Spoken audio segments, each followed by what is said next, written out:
Election day, TikTok may be facing its biggest political test yet, and these former content moderators fear the platform is not up to the task. A TikTok moderator is suing the social media company for PTSD after she had to go through a lot of really graphic videos that, as a content moderator, to make sure bad things don't get onto the app. Third-party companies are hired by giants like Facebook to remove objectionable content. No, there was no way anybody, I feel, could feel comfortable watching a video at a 1.5 times speed for 12 seconds and being told that you have to make all these correct decisions or you're doing your job wrong. Companies decide what can stay up and what must be taken down. Outsourcing should be disturbing to people in democratic societies. There are tens of thousands doing this work. All of it's done in secret. Decisions will impact what 2 billion people are thinking.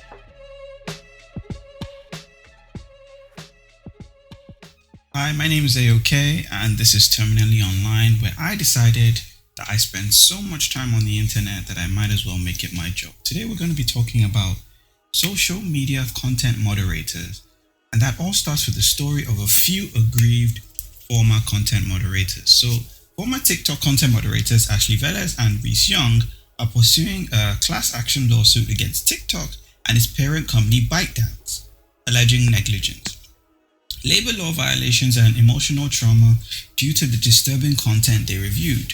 The moderators, who were contractors, claim TikTok failed to provide adequate mental support and imposed demanding content review quotas.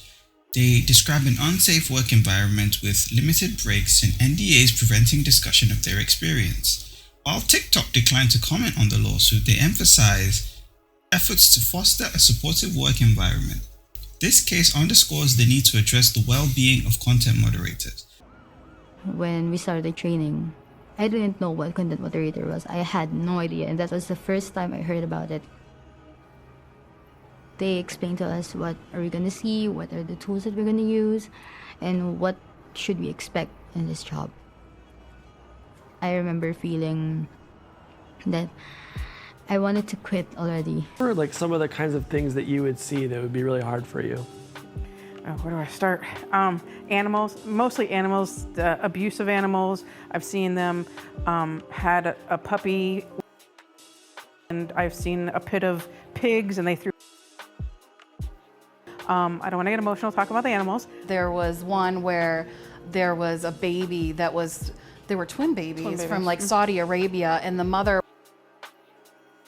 and this is one we saw over and over again, and then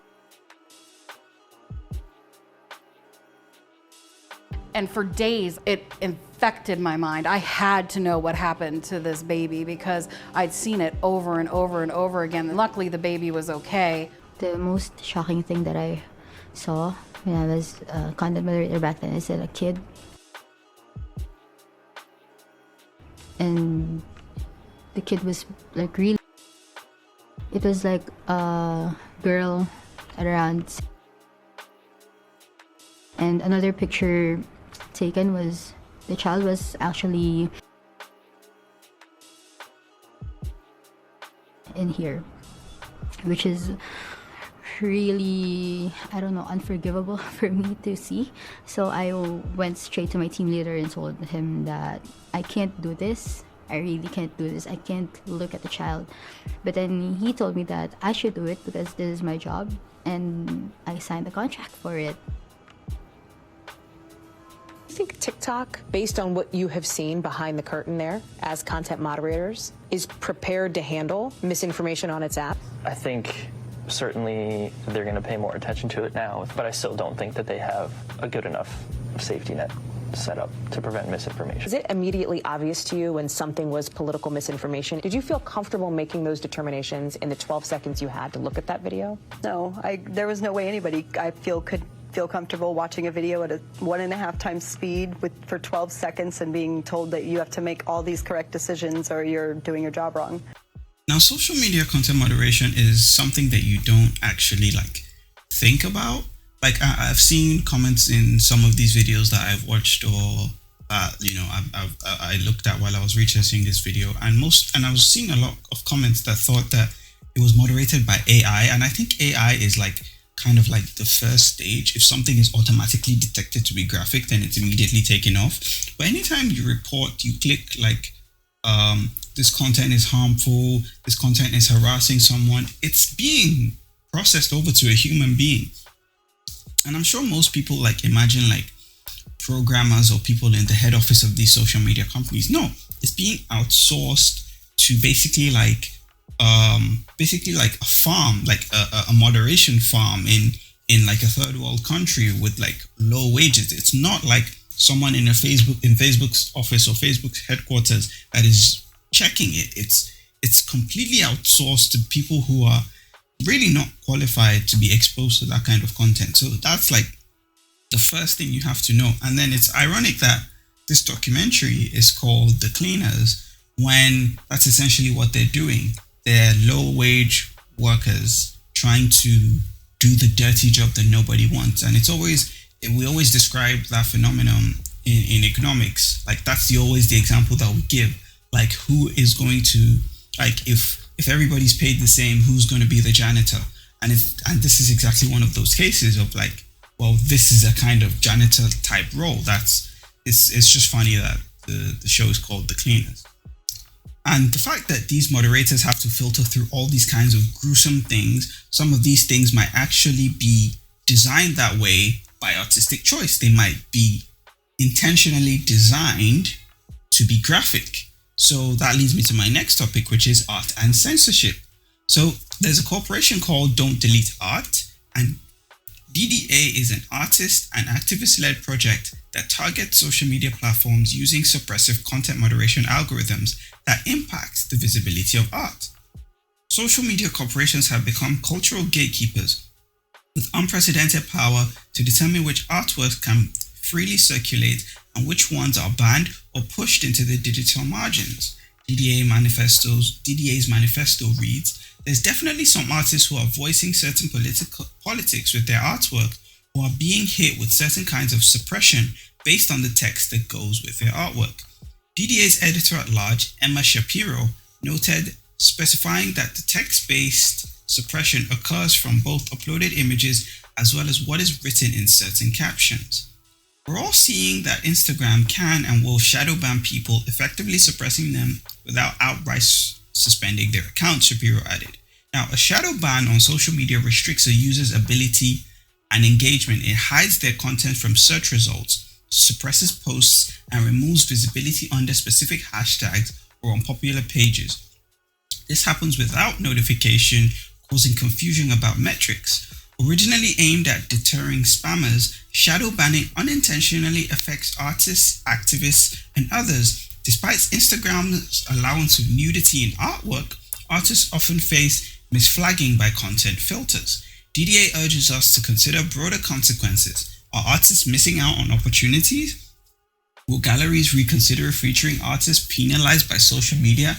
And could this be exploited for political motives, particularly affecting women and trans artists online? January 2016, I painted a piece of Donald Trump with a small called "Make America Great Again." And it went viral and millions of people shared it across many social platforms. And a few days later, he mentioned his size on a debate. And I remember my friend saying, she called me and she was like, "Did you just make Donald Trump talk about his size on a debate?" And he referred to my hands. If they're small, something else must be small. I guarantee you there's no problem. I guarantee it. All right. I pushed it on my Facebook page, and within 3 days it had something like 50 million shares and over so many social platforms. It just went crazy. And I had no idea it would go that far. My Facebook page was shut down, and everything I had, every account I had was shut down, and so all I had is my social accounts. And I can't tell anyone what's going on or what's happening. Facebook says fine art is okay. Sure, you could consider it porn, but when it comes to art, it's a representation of that. It's not actually real, it's not a photograph, it's not someone who hasn't consented, it's just a fictional piece. Again, it's not violent, it's not sexual, it's just a naked human body with Trump's face on it. I just don't understand why people think someone naked is so disgusting. Well, I don't know if necessarily removing nudity on artwork on social media, on removing nudity in artwork should be too much of an issue, because you don't want the whole entire reason why nudity isn't allowed on Instagram in the first place is to protect people of a certain age. Now, obviously, there are other measures you can take to remove, to stop people from seeing nudity, to stop younger people from seeing nudity. But if that's why the platform doesn't allow nudity, I don't think that should necessarily change in artwork. That being said, those kind of artworks should be allowed on other platforms like Twitter. So I feel like it's not really necessary for Instagram to put that. But that also leads to the question of, are these content moderators now policing art? Because if I'm a moderator and there's a new picture of Donald Trump, there's something mocking Donald Trump, like in the video, there's something mocking Donald Trump, and I'm a supporter of Donald Trump, it's very easy for me to be like, oh, this is nudity. But if I hate Donald Trump and I see that picture mocking him, I could just use the defense of, oh, it's art and it's not really that graphic. So it essentially gives these moderators power to police art. And some of this art content is seen as graphic in some countries and is seen as more expressive in others. And that brings me to my next point, which is geographic moderation. So increasingly, the internet is used to protest against repressive regimes, as was the case in 1996 in Serbia, when email campaigns fought the rule of President Milosevic. Yet more and more countries are finding ways to curb free expression online. More than 60 countries have ways to cut internet service nationwide, and others control internet access regionally. Disinformation campaigns, long-standing tools of Russian intelligence, continue to be an effective way of manipulating online content. There have been press reports that Facebook may have potentially developed software to suppress posts from appearing in people's news feeds in specific geographic areas. Is that accurate? Has Facebook developed software to suppress posts from appearing in people's news feeds in specific geographic areas? We do have many instances where we have content reported to us from foreign governments that is illegal under the laws of those governments. So we deploy what we call geo-blocking or IP blocking, so that the content will not be visible in that country, but remains available on the service. For example, criticizing a government is illegal in that country, you have the capability to block them from criticizing the government and thereby gaining entry into that country and being allowed to operate. So in the vast majority of cases where we are on notice of locally illegal content, it has nothing to do with political expression. Facebook removes everything and anything from their social media platform when Turkish authorities ask them to do so. Political speech or content of a political nature is, in most cases, the main subject for these removals. I'll show you some examples in terms of what is being subject to blocking or removal. Photos burning the Turkish flag, a Kurdistan map, caricatures or cartoons mocking Erdogan. Whichever platform you look, whether it's YouTube, whether it's Facebook, whether it's Twitter, Turkey is the country which restricts more than anyone else across the globe. Turkey has always been a country of censorship. The traditional media is increasingly controlled by the government. So Turkish people have been turning to social media platforms, but now they're constantly pressured by the Turkish authorities to remove or block content. These companies started to do deals with the government authorities because none of these platforms want to be blocked completely from Turkey, because then they would be losing users and business. And we've seen many cases of the government kind of policing content in a way and serving as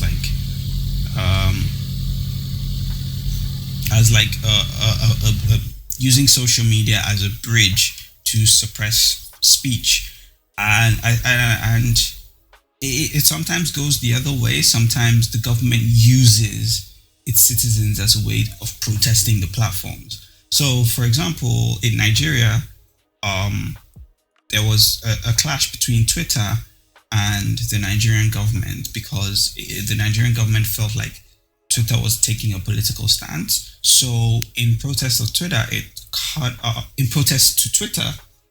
it cut off Twitter access for Nigerians. I mean, most people use a VPN anyway, but the government's position was it's taking a stance against Twitter.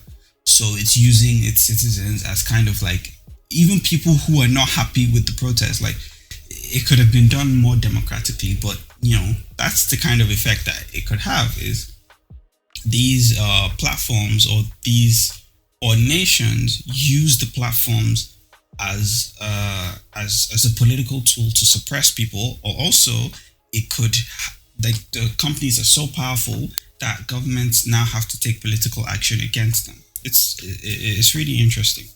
And at the end of the day, it's sometimes just left to the platforms to decide which countries and governments they want to side with. And that takes us to the next part, which is, what is the role of the platforms in all of this? Despite Mark Zuckerberg's assertions that Facebook does not exacerbate divisiveness, numerous experts contend otherwise. A consensus amongst researchers suggests social media platforms like Facebook and Twitter have played a significant role in intensifying political polarization. While social media may not be the primary driver of polarization, it is widely viewed as a key facilitator, contradicting Facebook's stance on the matter. While extreme polarization poses a threat to democracy, it cannot be solely attributed to Silicon Valley's rise. Factors like political realignment, hyper-partisan media, and racial tensions have contributed over the decade. However, tech companies, including Facebook, bear responsibility. Research indicates that abstaining from Facebook reduced polarization on policy issues, highlighting its impacts. Studies suggest the social media polarization link often rely on long-term trends or demographics less likely to use these platforms, potentially obscuring their present influence. Recent findings suggest Facebook's content ranking algorithm may exacerbate polarization by limiting exposure to different viewpoints. Platform algorithms are designed to maximize user engagement, which inadvertently amplifies divisive content. This occurs especially within like-minded user networks due to the contagious nature of provocative content. Social media companies prioritize user engagement not to intensify polarization, but because it correlates with increased ad revenue. Facebook acknowledges how its automated systems contribute to divisiveness and occasionally adjusts algorithms to reduce extreme content flow. However, making these adjustments permanent may affect user engagement, impacting the platform's profitability. Examples include periods after the November 2020 election and before the April 2021 Derek Chauvin trial. What's the vision for what should be on your platform? What isn't appropriate? What don't you want in your community? And there are choices in that, right? Like, there is a choice to say, I'm going to not let anything go up before I review it. That's a choice. Or I'm going to permit most things and only review the things that are complained about. That's also a choice. When your value is around allowing more expression, allowing this sort of democratized platform to really live, then I think you go with the more liberal policies. When you open the floodgates and you ask the entire world to broadcast yourself, upload your life, share everything that you can think of to share, people respond. People with all sorts of motivations and interests and desires respond. You can't have a usable platform if you don't do some sort of content moderation. Otherwise, every platform will just be porn and diet pills. This is expensive. This is hard. And the brand costs of not having a strategy are also higher than they've ever been. The United States is so politically polarized that I mean, someone from the sort of blue end of the spectrum can't even have a conversation with someone from the red end of the spectrum. And I mean, there's lots of reasons for that. I don't think Facebook created this, but I think Facebook definitely amplifies it and makes it worse. You know, it used to be the case that every citizen had a right to an opinion, and now every citizen has a right to their own reality, right, to their own truth, to their own set of facts. And, you know, Facebook very intentionally flatters those sets of facts by showing you, you know, what you want to hear, effectively, and effectively filtering out what you don't want to hear, by and large. And so I think to the degree, you know, democracy requires that we actually have a common set of both rules of behavior and also ground truth that we sort of debate around, right? And if you don't have rules of behavior, due to whatever reason, and you don't have a basic ground truth, then I think democracy becomes a little impossible.